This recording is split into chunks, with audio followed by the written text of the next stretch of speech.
You know how sometimes you make a decision that seems totally normal at the time, but later you realize it changed everything? That's what happened to me in Phoenix last spring. I still think about it every single day. My name is Jessie, and I'm a single mom to my 8-year-old daughter, Kenzie. Money's always tight, you know how it is. I work at a dental office during the day, but I started going to storage auctions on weekends to make extra cash. Buy low, sell high on Facebook Marketplace. Nothing fancy. The auction was at one of those big storage facilities on the outskirts of Tucson. I'd driven about 2 hours to get there because I heard they had good stuff. The place smelled like hot concrete and dust. There were maybe 20 people there, mostly regulars who knew each other. The auctioneer was this older guy with a cowboy hat who talked really fast. First few lockers went for way more than I wanted to spend. Then we got to Unit 47B. "All right, folks, this one's been locked up for 14 months, he said, cutting the lock with bolt cutters. Owner stopped paying rent back in January last year. When he rolled up the door, I could see it wasn't much. Some old furniture, a couple boxes, what looked like camera equipment. Nothing that screamed valuable. Most people just glanced and walked away. Do I hear $50? Nobody raised their hand. 30? I figured, what the hell. Raised my hand. Sold to the lady in the blue shirt for $30. That's how I became the owner of whatever was in that locker. Should have walked away right then. I spent the next hour loading everything into my Honda. The furniture was junk, mostly particle board stuff that was falling apart. There was an old dresser with drawers that wouldn't close properly, and a bookshelf with water damage along the bottom. But there were 3 boxes of old camera stuff that caught my attention. Film reels, photo negatives, some vintage cameras that might be worth something on eBay. I remember thinking maybe I'd hit the jackpot. The drive home was weird. I kept checking my rearview mirror for no reason, just one of those feelings, you know? Like when you think someone's following you, but it's probably nothing. Traffic was light heading back to Phoenix, but I kept seeing the same white pickup truck behind me for like 30 miles. Could have been coincidence. Kenzie was at her dad's that weekend, so I had time to go through everything properly. I made myself a cup of coffee and spread it all out on my dining room table Sunday night. My cat Whiskers kept jumping up and sniffing around the boxes. Animals can sense weird energy, I think. Most of the negatives were just random shots. People at parties, family photos, nothing interesting. Some looked really old, like from the 70s or 80s, faded colors, that vintage look. I found a bunch of Christmas pictures, birthday parties, normal family stuff. But then I found the film reels. I don't have a projector or anything, but I held them up to the light to see what was on them. The first few frames looked like surveillance footage, like shots through windows, people in their houses who clearly didn't know they were being filmed. My neighbor Steve has one of those old school projectors in his garage. He's always been nice to me and Kenzie, brings our packages when we're not home, fixes my car when it makes weird noises, that kind of thing. Good guy. I asked if I could borrow it Tuesday evening. Sure thing, Jessie. You find some old family movies or something? Something like that. I set it up in my living room after Kenzie went to bed. Had to move the coffee table and rearrange everything to get the angle right. The projector was heavier than I expected, and it took me forever to figure out how to thread the film properly. Steve probably should have shown me, but I was trying to be independent about it. The first reel made my skin crawl. It was definitely surveillance footage. Shots through bedroom windows, people getting undressed, families eating dinner, all clearly taken without their knowledge. Some of it looked like it came from baby monitors or security cameras that had been hacked. The quality was too clear, too professional to be accidental. The second reel was worse. Way worse. More intimate moments, private conversations, a woman crying on her couch while talking on the phone, kids playing in their backyard, zoomed in real close. There was one shot that looked like it was taken from inside someone's closet, filming them while they slept. That's when I had to stop the projector. I turned it off. My hands were shaking. This wasn't just random creepy stuff. Someone had been systematically spying on people, recording them, collecting their most private moments. I should have called the police right then. but I kept thinking about what would happen. They'd want to know where I got it. There would be an investigation. My name would be in police reports.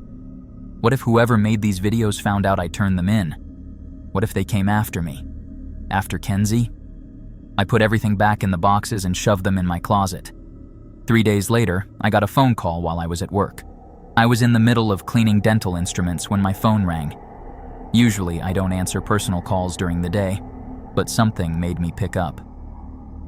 Hi, Jesse. This is Marcus. I wanted to thank you for rescuing those items from the auction. I didn't recognize the voice. Male, maybe middle-aged with a slight accent I couldn't place. Who is this? Oh, I'm sorry. I should have introduced myself properly. I'm the one who originally owned those camera supplies you purchased. I heard through a friend that you bought my old storage locker. Something about his voice made me uncomfortable. Too friendly. Too knowing. Like he was smiling while he talked, but not in a good way. How did you get my number? My hands were shaking as I held the phone. I have my ways. Listen, I was wondering if we could meet up. I'd love to get those items back. They have sentimental value, you understand. I don't think so. That's unfortunate. Well, maybe we'll run into each other around town. Beautiful neighborhood you live in, by the way. Very safe for kids. Lots of big windows. The way he said windows made my stomach drop. He hung up before I could respond. I changed my phone number the next day. Thursday afternoon, Kenzie came running inside after school. She's usually pretty calm, but she looked upset. Mom, someone messed with our mailbox. I went outside to look. The little red flag was bent weird, and the door was hanging open slightly. All our mail was still there, but it had been moved around, like someone had gone through it. That night, I couldn't sleep. Every little sound made me jump. The house settling, the neighbor's dog barking, cars driving by. Around 2 a.m., I got up to check the locks again. When I looked out the front window, there was a dark sedan parked across the street, just sitting there with the engine off. I watched for maybe 10 minutes, but I couldn't see if anyone was inside. The streetlight was out on that corner, had been for weeks. I kept meaning to call the city about it, but now I was glad I hadn't. Made it harder to see clearly. I grabbed my binoculars from the closet, the ones I use for bird watching sometimes. Through them, I could just make out a figure in the driver's seat. Male, wearing what looked like a baseball cap. He was holding something up to his face. Binoculars? A camera? In the morning it was gone, but there was a cigarette butt on the street where the car had been parked. Still fresh. Friday after school, Kenzie was quiet during dinner. She kept looking toward the front window. Everything okay, baby? There was a man in that car again today. What car? The one that's been parked out there. When I got off the bus, he was looking at me through the window. It made me feel weird. I felt sick. What did he look like? I don't know. Just a man. He had a camera. That night after Kenzie went to bed, I took the boxes out of my closet. I was going to burn everything in the backyard fire pit. Just get rid of it all and hope this nightmare would end. But when I opened the first box, there was something new inside. A manila envelope that hadn't been there before. My name was written on the front in black marker. Inside were photos. Printed photos cut from the film reels I'd found. But these weren't the random surveillance shots I'd seen before. These were pictures of Kenzie. Kenzie sleeping in her bed. Kenzie watching TV on our couch. Kenzie brushing her teeth in our bathroom. All taken from outside our house, through our windows. At the bottom of the stack was one more photo. It showed Kenzie walking up our driveway yesterday, getting off the school bus. Someone had written on the back, Thursday, 3:47 p.m. The last thing in the envelope was a piece of paper with just 2 lines written on it. November 15th, 2024, 1247 Desert Rose Lane, Phoenix, Arizona. That was tomorrow's date, and our exact address.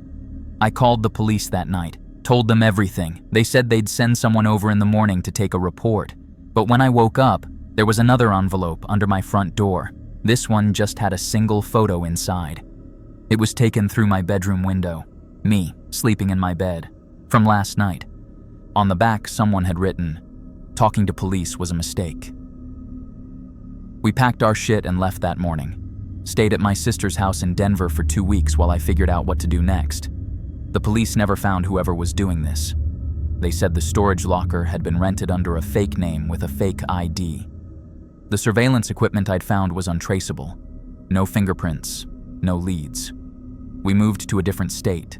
New job, new school for Kenzie, new everything. I don't use my real name on social media anymore.